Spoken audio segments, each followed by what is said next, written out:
God, I understand now why you're going to the private sector. I don't think they realized I had 4 children. So it's been an incredible blessing, and I thank them for enduring my federal career. I'm also very fortunate to have with me my very first supervisor in the federal government, Gary Quigley, who hired me. And he, in 1980, decided to take a chance on this young kid out of UVA Law School. And I want to thank Gary because he basically set me on a course of a federal public service, and I've never regretted a day of it. And so thank you, Gary, for taking me on.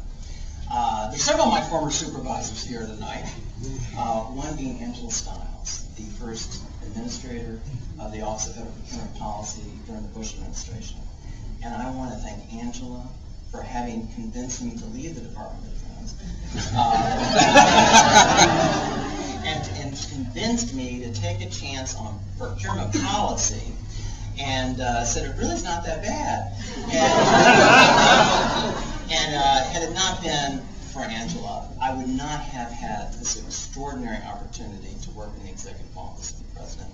And I will tell you, working at the Executive Office of the President has been the highlight of my federal career.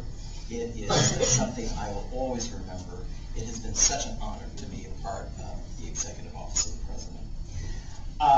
So, Angela, thank you. Thank you very much for the creating a highlight of my career.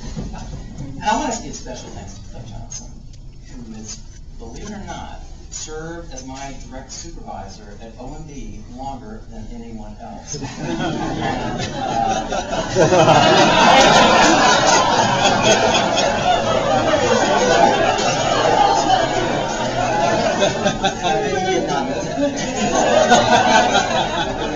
But he has given me extraordinary opportunities and showed a lot of confidence in me and allowed me to assume a leadership role in the federal acquisition community, and I will always be grateful to him. So, Clay, thank you very much. Now, turning to the OFPP staff, I simply could not have survived the last 7 years without the OFPP staff. They are a remarkable group of people, and every one of them have made significant contributions to improving our federal acquisition system. And I do want to recognize a couple of individuals in particular. Leslie Field and Matthew Blum, who are the MCs here tonight. Let me tell you, they are some of the most impressive people that I have worked with in the federal government by far.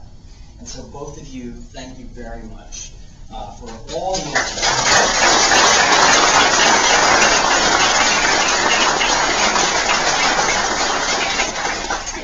trust me when I say they were my left and my right arm. There is no question about it, and the office is in good hands, I'll tell you. And I want to thank Margaret Christian, my administrative assistant for 7 years. You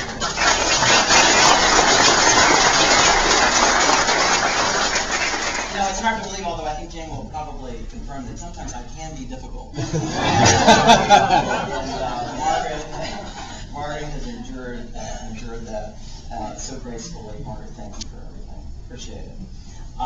But truly, the staff at OFPP, and I will take some credit in recruiting a few of them, really is remarkable, and I congratulate them for everything they have done. Now let me close by thanking each of you, because of what I take away from my federal career are incredible friendships. And I think this is something I don't leave behind. I take these friendships with me, and I cannot tell you what a privilege it's been to be associated with every single one of you in the room tonight. And I view each one of us having a very special friendship and relationship, which I plan to continue for years to come. You know, I remember when I was telling someone at OMB that I was thinking about retiring. I said, I think I'm going to retire and maybe start a second career. And I think retirement is viewed oftentimes as an ending in one's life. It certainly is a milestone, no question about that. And it struck me when this good friend of mine, with this beautiful Southern accent, you know, said, well, what will you do? If you retire, what will you do? And I do view my departure from the federal government as a beginning me. And I look forward to my new career in the private sector and to the continuing friendships that I have with all of you all. And again, this has been a very special evening for my family and for myself, and thank you all very much.